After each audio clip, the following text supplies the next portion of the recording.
sure, mate. You're not sure? What the fuck does that mean? How the fuck am I meant to know? I thought you weren't leaving till tomorrow. I'm really sorry. Look after Rich for me. At the back of their hideout, some drug dealers are busy making a transaction. Inside, they run a whole operation. Meanwhile, a covert team of ex-SAS operatives stealthily enters the building, taking out targets with a sniper's precision. One gangster in the rear hears a noise, but his companions dismiss it. He tries to contact his crew via radio, but no one replies. They decide to leave, but suddenly the lights cut out. The soldiers corner the last gangster, demanding information about a photo. Clueless, he gets shot. The soldiers collect the money and drugs, and their leader, Andy, sets the place on fire. 9 days earlier, we meet Andy, a retired British SAS soldier. He lives alone and works at a local tool store. One day, he's called in by his young-looking manager to discuss an argument with a coworker. The manager knows about Andy's military past and tries to assert control, but Andy intimidates him with a fierce glare. Later, Andy visits his therapist. Joanne learns about Andy's struggles with memory loss and loneliness. She suggests he maintain his journal and reconnect with old friends for support. As they discuss friendship, Andy recalls his military service in a desert country where his team faced intense gunfire from a group of militants. During the battle, a young militant approached, and Harper, Andy's comrade, had to stop him despite pleading for peace. Back in the present, Joanne inquires about Andy's fallen comrades and whether he believes in an afterlife, but Andy only associates death with the lifeless stares of his deceased friends. Meanwhile, Andy's estranged daughter, Rachel, is having a heated exchange with her mother, Elaine, about dating her boyfriend. Rachel insists on her independence as an 18-year-old. She meets her boyfriend, Casey, outside, who is linked to a drug lord's family. Casey tells her he must leave for a few weeks for family business, upsetting Rachel, but he assures her he's saving money to eventually escape together. The two had plans to get high together, but first he needed to pick something up from his friend Harry. He stopped by, grabbed the stuff, and Rachel realized she wasn't comfortable with it, but he assured her it was for his friend Tyler. They arrived at Tyler's place, where others were already getting high and enjoying themselves.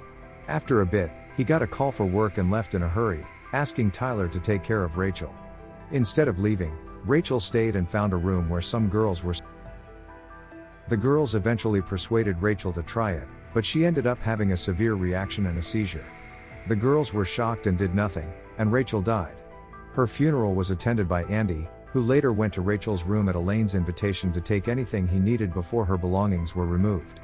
He sat on Rachel's bed, filled with guilt, holding her jacket when he noticed messages on her locked phone from someone named Cash. Andy took the phone home, where more messages came in about meeting at Harry's place, now burning with the desire for revenge. Andy gets hold of a nail gun and is about to leave when he arrives at Harry's place, where Tyler is also present. Inside, Harry and Tyler inform him about Rachel's passing.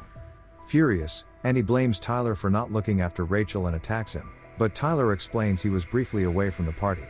Andy finds out about Rachel's burial site and storms off angrily. Outside, Andy unknowingly brushes past a furious Andy without saying anything. Andy then kills a man who seemed to be waiting for an Uber, forces his way into the building, and starts attacking everyone. He interrupts one man, kills him before any action happens, and when another grabs a gun, Andy still manages to overpower and strangle him. After a breather, Andy picks up a gun, confronts Tyler and Harry, and shoots Tyler. He demands Harry tell him about Cash, but then someone attacks Andy with a plastic bag. Harry tries to shoot Andy, but both are quickly killed by Andy's former SAS friends. Smudge, an ex-SAS member, drives an injured Andy home. Andy shares how his life feels like it's falling apart since he couldn't save his daughter. Smudge thinks Andy just misses the thrill of combat, but questions how he found Andy. The next morning, a bruised Andy burns his clothes and gets a call from Elaine. She realizes he took Rachel's phone and suggests he should move on. Andy asks for the phone's password, saying he wants to see Rachel's face one more time, and Elaine gives it to him, urging caution. Andy unlocks his phone and sees a picture of Casas, triggering memories from the previous night. He starts thinking about his next move. Meanwhile, Casas is at a corner shop when some thugs come in, noticing his watch. They try to bother him, but Casas ignores them and exits. The guys follow him out, but Casas can't ignore the disrespect. In an alley, he faces the three thugs with a knife. Suddenly, a car arrives, and a woman named Ava, holding a gun, instructs Casas to get inside. Ava works with Casas's father, Lucian, and advises Casas not to blame himself for Rachel's death as it wasn't his fault. She reveals that Rachel had sampled a product that belonged to Lucian and was laced with something, suggesting a possible threat to Lucian. Andy visits Joanne, who questions his decision to join the military. He explains that he was young, eager to make a difference but suffered great losses. Later, Andy reunites with friends at a pub, sharing what he discovered on Rachel's phone and his intent to find those responsible. Smudge, however, cautions him that people are searching for him after his recent attack and he'll need firepower. Harper drives Andy to meet an arms dealer named Leon at a hotel, where Andy acquires a powerful rifle. Leon recognizes Andy as the one behind the downtown attack and warns him about the trouble he's stirring. After Andy departs, Leon attempts to contact someone named Kalen. Just then, Andy comes back into the room, armed with his rifle, and shoots Leon in the leg. He demands to know who Kalen is while pressing a knife to Leon's chest. Suddenly, a new person rushes in, but Harper quickly shoots him dead. Andy then leaves Harper to learn what Leon knows. Outside a convenience store, Ava and Cases are waiting for a regular pickup. Cases senses something is off, but Ava brushes off his concerns and decides to go inside alone. As she enters, a masked man follows her, gunshots are fired, and Cases rushes in to help Ava, who is now wounded, but he ends up captured. They are taken to an abandoned quarry where they confront Kalen, who worked as a distributor for Lucian. Kalen accuses Ava of being involved in tampering with the product and conspiring with Lucian to sabotage his business. Amidst sudden gunfire, Cases scrambles for cover behind a car as people around him fall.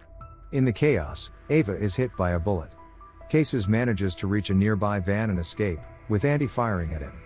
The van eventually breaks down by the roadside, and Cases stands in shock until his father comes to his aid.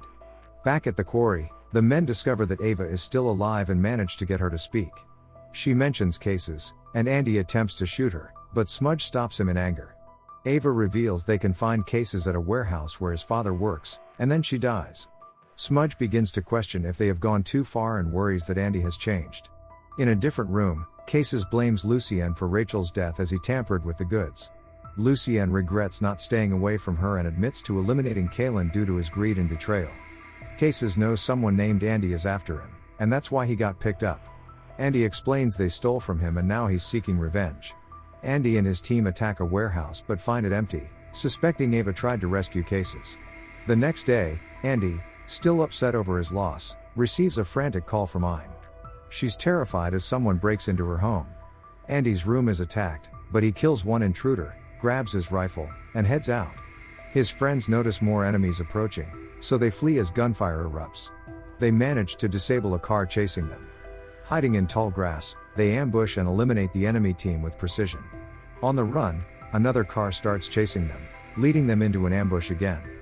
Forced into a building, they realize their ammo is low as more enemies arrive. They lay down fire, continually moving. Inside the building, a team of hitmen searches for them. Harper quietly dispatches one enemy with a knife, taking them out one by one. The group started eliminating their opponents. Andy and Harper tricked one of them into a trap and captured him. Harper urgently asked where Elaine was, but the man claimed ignorance, suggesting someone else might know. Lucian found out his team was gone and prepared to leave with the boxes they were packing into his car. Suddenly, Andy appeared from the darkness, entered Lucian's car, and held him at gunpoint, demanding Elaine's location. Lucian revealed that Elaine reminded him of his deceased wife, who tried to steal his boxes. He then described how he had her imprisoned, abused, and ultimately killed her himself. Andy, uninterested in his story, blamed Lucian for Rachel's death. Lucian surprised Andy by saying that Andy's own actions led to Elaine's death. Enraged, Andy shot Lucian. Cases, hearing the gunshot from his own car, grabbed a gun. Andy rejoined his companions, believing his revenge was complete.